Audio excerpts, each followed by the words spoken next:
د طرابلس زمریان پنځمه برخه.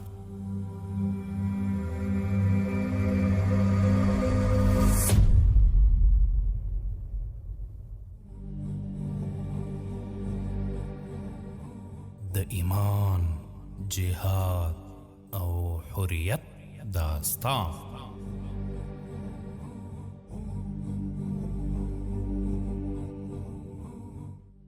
د طرابلس زمریان.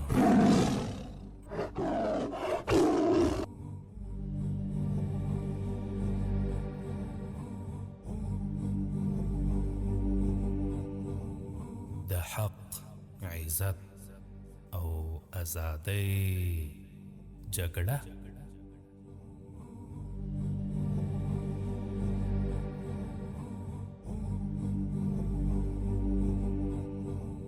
د طرابلس زمریان.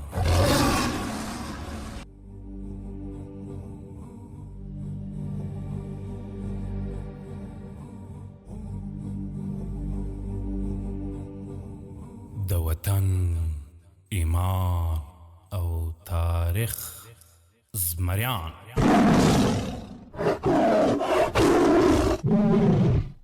د طرابلس زمریان داستان درنو او قدرمنو اوریدونکو، په دې هیله چې ټول به جوړ او روغ یاست. الله جل جلاله مو خوشحال لره. د زه محسن احسان مې یو ځل بیا د طرابلس زمریان د داستان د خپرونې کوربتوب کوم، په دې هیله چې دا خپرونه تر پایه سره واورئ. درنو او قدرمنو اوریدونکو، په تېره برخه کې مو اوریدل چې هغې وویل اوس مې هم د نورو څخه په پټه وتا ته ځان راورسوي. زه ستا په خاطر تر هر څه تېره یم، حتی تر ځان هم. دا چې نور څه وسول دا به په نن خپرونې کې واورئ ان شاء الله تعالی. حسن په یو عجیبه کشمکش کې واقع و. د خپل ځان سره یې فکر وکړ دغه نجلۍ زما د خور د قاتل خور، بلکې د همداسې سلهاو او زرهاو بې ګناه افرادو د قاتل خور ده. لیکن د پرانزا مظلومو کتو ته چې په هغه یو جادو پټ و، دی لاځوابه حسن قرار ورته وویل پرانزا ته د یوې صحیح شاته روانه یې، پوهېږې زه به څومره وخت ژوندی یم خپله هم نه پوهېږم، او تر دې ښه چې زما او ستا په منځ کې یو دیوال ولاړ دی او هغه مذهب دی. پرانزا زه حاضر یم چې دغه دیوال ونړوم، زه په نور شي نه پوهېږم، حاضر یم مسلمانه سم او ستا په څنګ کې په یوه سنګر کې ستا د دښمنانو په ضد وجنګېږم. تاسو پر حق یاست په دې شرط چې تا زما څخه وانخلي. همدا اوس حاضر یم ستا سره وتښتم او د مجاهدینو په وړاندې د اسلام مقدس دین ومنم. حسن په خندا وویل ای ساده نجلۍ، په اسلام کې جبر شته، زه نشم کولی په وایستا د یو ژور تېرېدونکي احساس تا مجبوره کړم په خپل مذهب پرېږدې. پرانزا زه په خپل اختیار غواړم دغه کار وکړم، د چا و اجازې ته ضرورت نه لرم او نه د مجبوري له مخې. حسن اول ته باید پوه سې چې اسلام څه شی دی، وروسته تر هغه فیصله وکړه، نه دا چې تر خپلو احساساتو لاندې راسې. پرانزا ښه دی، نو ما له خپل ځان سره بوځه. حسن نه، ته د یو چا امانت یې، د یو چا ناموس او ابرو یې. زما دین د چا پر ناموس او امانت خیانت نه مني او اجازه نه ورکوي. پرانزا ای مجاهده ته ډیر با عظمته یې. حسن نه، عظمت خاص هغه ذات لره دی چې ټوله کائنات زه او ته یې پیدا کړي. زه هغه کمترینه بنده یم چې سعی کوم چې د هغه جل جلاله او د هغه د رسول صلی الله علیه وسلم په لاره مستقیم اوسم. پرانزا په ژړا وویل نو واوره، سبا زموږ عسکر په یوه برېښنا ډول حمله باندې د بنغازي او درنه په واحدونو حملې کوي. په لاره کې هر څه چې په مخ ورځي که ژوندي شیان وي او که کورونه تباه کوي او د جبل خضر څخه تیریږي، د جغنوب و طرف ته پرمختګ کوي، هیڅ شی بې بربادي او بې تباهي نه پرېږدي. پرانزا د ایټالویانو د حملې د دقیقې نقشې تر شرحې او تفصیل وروسته د حسن څخه وپوښتل آیا تاسو کولی سئ چې هغوی شاته وتمبوئ؟ حسن په دې زموږ خدای جل جلاله ښه پوهېږي، ولې موږ تر خپله حده کوښښ کوو تر څو د دوی مقابله وکړو او له تا څخه مننه کوم. پرانزا مننه له څه خطره، زه ستا د سلامتۍ لپاره دعا کوم، ولې قول را سره وکړه تر دې وروسته همیشه ما سره په تماس کې اوسه. زه هر ماښام دلته راځم او مهم خبرونه ستا په اختیار کې در کوم. حسن په دې شرط چې ژوندی یم. پرانزا ستا خدای دی همیشه تا ژوندی لري. حسن اوس ماته اجازه راکړه. پرانزا شپه ډېره تېره شوې ده، پرانزا که په ما باور ولري پوښتلی شم چې ستا نوم څه شی دی؟ حسن د پرانزا سره د خدای پامانۍ وروسته د شونډو لاندې تکرار کړل مجاهد حسن. پرانزا یعنی حسن مجاهد، ډک له نوره او محکم، امین او باوقاره. وروسته حسن په تیارو کې ورک سو.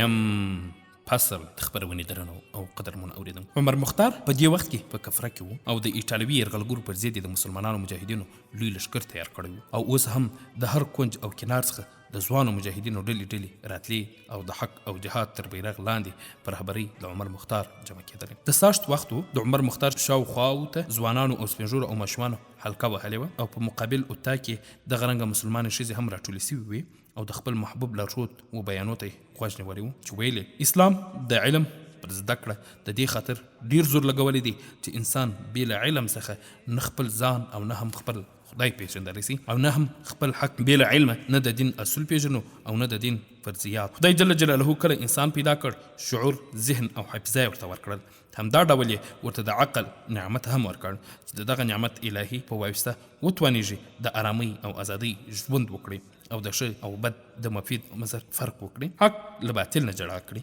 خدای انسان ته ځمکه په وراثت ورکړه او انسان یې د ځمکې خلیفه کړ. په ځمکه کې د انسان لپاره دانې او میوې پیدا کړې. خدای جل جلاله انسان آزاد پیدا کړ او د ازادۍ د ساتلو اصول یې ورته وښودل چې که چیرې په هغه اصول انسان پابند اوسي نو خدای جل جلاله یې کومک کوي، او که چیرې د همدغو اصولو څخه انحراف وکړي نو د ازادۍ څخه به هم محروم سي. موږ که چیرې نن ورځ خپل سرونه ایټالوي یرغلګرو ته کښته کړو نو په راتلونکي کې باید د یوې ډېرې بدې غلامۍ انتظار وکړو او موږ به د خپلې ازادۍ څخه محروم اوسو، هغه ازادي چې لوی خدای جل جلاله موږ ته رابخښلې ده او په هغه کې خپل مذهبي او دیني مناسک پر ځای کولی سو. د عزت او شهادت مرګ د غلامۍ تر 1000 کاله ژوند په صلهاو وارې غوره دی.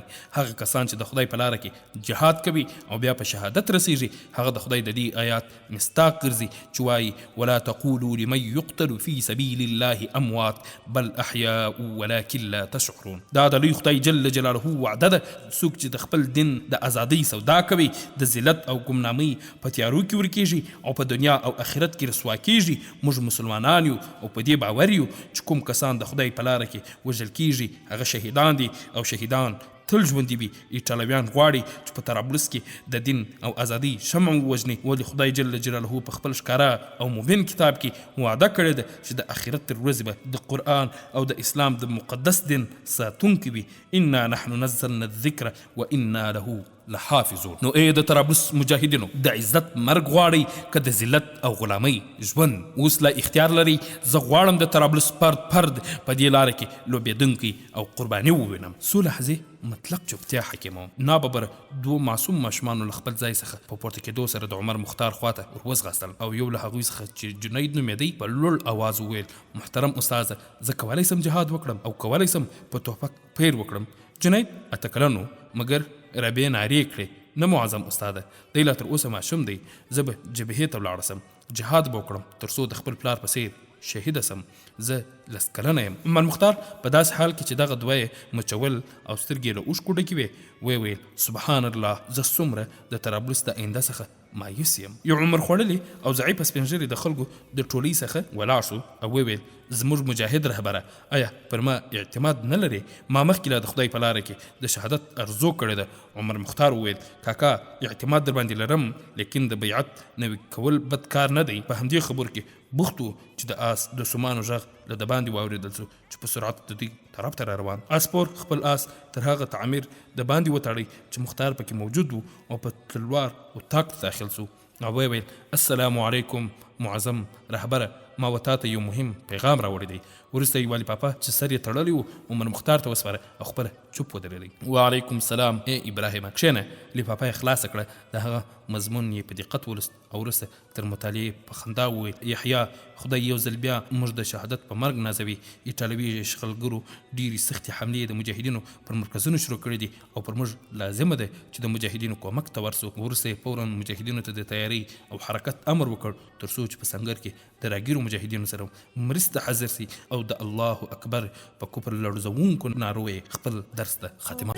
سلرم فصل خبرونه درنو او قدرمن اوریدونکو. عایشه چې کوم وخت د لمانځه څخه فارغه سوه او سلام یې وګرځوي عبدالله شیدې خوړونکی ماشوم په زور ژړل او رابعې د هغه په چپولو کې کوشش کوه. لیلا د حویلۍ په یو کونج کې ډوډۍ پخول. عایشه خپل ماشوم زوی په غېږ کې ونیوی او د لیلا څنګ ته کښېناست او وویل لیلا ولې نن ورځ غمجنه معلومېږې؟ خیر خو دی؟ لیلا هېڅ نه پوهېږم نن ورځ مې ورور زبیر ولې دومره په فکر کې راګرځي؟ خدای دې هغه وساتي. عایشه د زبیر سره د یو بل څوک هم په زړه کې درګرځي او که نه مقصد یې حسن و. د لیلا څېره له شرمه تکه سره شوه او په قهر یې وویل عایشې ته ما سره شوخي کوې؟ عایشه وخندل او وویل ما ته معلومه ده چې دواړه بخیر کفریې ته راځي. لیلا چوپه پاتې شول. یوازې عایشه پوهېدل چې لیلا په څومره انداز د حسن سره مینه لري. د زبیر او عایشې تر واده وروسته د حسن او زبیر ملګرتیا په خپلوۍ بدله سوې وه چې فامیلونه یې په ارمیریه کې ژوند کاوه او د یو بل وسنګ ته یې کورونه و یعنی ګاونډیانو. د زبیر او حسن ملګرتیا د هغه وخته شروع کېدله چې دواړه مدرسې ته تلل او کوم وخت چې لویان سول د خپلو همزولو په منځ کې د اخلاق او شرافت نمونې وي. حسن دوې خوندې درلودې چې مشر د زبیر د ژوند ملګری ښځه وه. کله چې ایټالوي شغلګرو په الميریا وحشانه یرغل وکړ او کورونه او د هستوګنې ځایونه یې په اورونو وسوځول، خلک په بېرحمۍ شهیدان کړل. د هغوی اولادونه نن هم د پرون اعمال تکراروي. د نن په هنداره کې د پرون په هنداره کې د نن ښه انځورېږي. د عایشې کشر ورور طاهر چې د ژوند 14 پسرلي تازه تیر کړي وو، د وحشي څیرونکو حیوان ډوله ایټالویانو په لاس کې ولوېدی چې پرله پسې وهلې په کشېدو د حویلۍ څخه ویستې. د مور یې طاقت ونسو او په خپل خنجر یې د همدغو وحشانو څخه په یوه حمله وکړه، زړه یې ورسیرې کړي او د جهنم کندې ته یې واستوي. خو په مقابل کې وحشانو د توپک له خولې څخه د مرمیو په باران مور او زوی طاهر دواړه په شهادت ورسول. تورن برونو خبیث چې د دغې حملې قیادت ورته غاړه و، د وینې خوړونکي حیوان په څېر حویلۍ ته داخل سو او سترګې د عایشې په کوچنۍ خور مریم ولګېدې. کش یې کړل او له ځانه سره یې یوړل او ټوله شپه په ازار او اذیت ورباندې تیر کړل او په ډېره وحشانه ډول یې بدن ورته سوری کړ. په شهادت یې ورسول او سهار یې له خیمې د باندې وغورځول. عایشه په هغه وخت کې چې حامله وه او عبدالله یې په نس کې و، شاید په همدې خاطر یې ژوندۍ پرېښې وي. د زبیر پلار هم د شهیدانو په ډله کې و. زبیر او حسن دغه وخت په کفریه کې و چې ژوندي پاتې سول او کله چې بیرته راستانه سول او د کلې او کوریې ویجاړونکي حالت یې ولیدی، نو یې له خپل خدای سره وعده وکړه چې د ژوند تر اخري سلګۍ پورې به په یوه سنګر کې د دین او وطن د دشمنانو په ضد جنګیږي او د کفارو په وړاندې به خپل جهاد ته ادامه ورکوي. علاوه د تن 2 یتیم ماشومان چې د یوه نوم جنید او بل رابعه و چې د ایټالوي وحشانو د ظلم څخه پاتې سوي، لیلا او عایشې له خپل ځان سره واخیستل او په کوپري کې عمر مختار ته راوړل. جنید او رابعه د عمر مختار په شاګردانو کې شامل سول.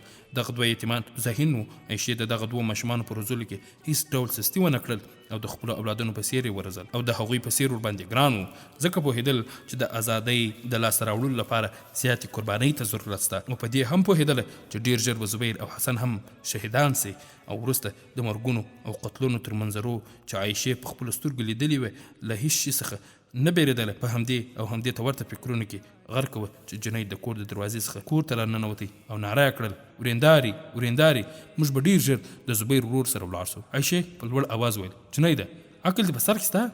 جنید ورېنداري نن ورځ محترم مجاهد مشر موږ ته وویل موږ اوس روانېږو. لیلا روزغسل او جنید ته ورغلل او وویل خیرت دی، ته راځه چې هغوی ته ورسو او زه به خپله وپوښتم چې حقیقت څه شی دی. دوی لا هم په همدې خبرو کې وو چې یو له رعبه ډک غږ یې واورېدی، ضرور نه ده لورې چې ما ته راسې، زه پخپله تاسو ته راغلم.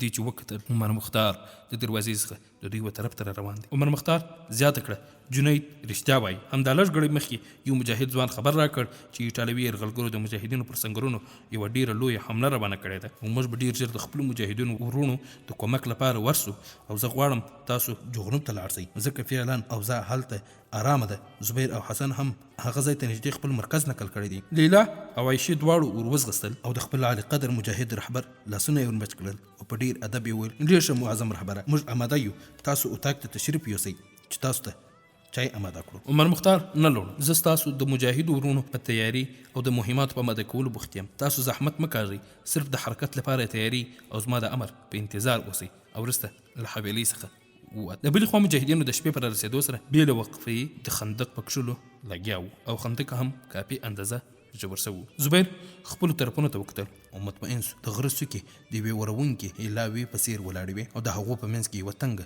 دره تللې وه او د دغې درې شاته سنوسي مجاهدینو سنګرونه نیولي وو.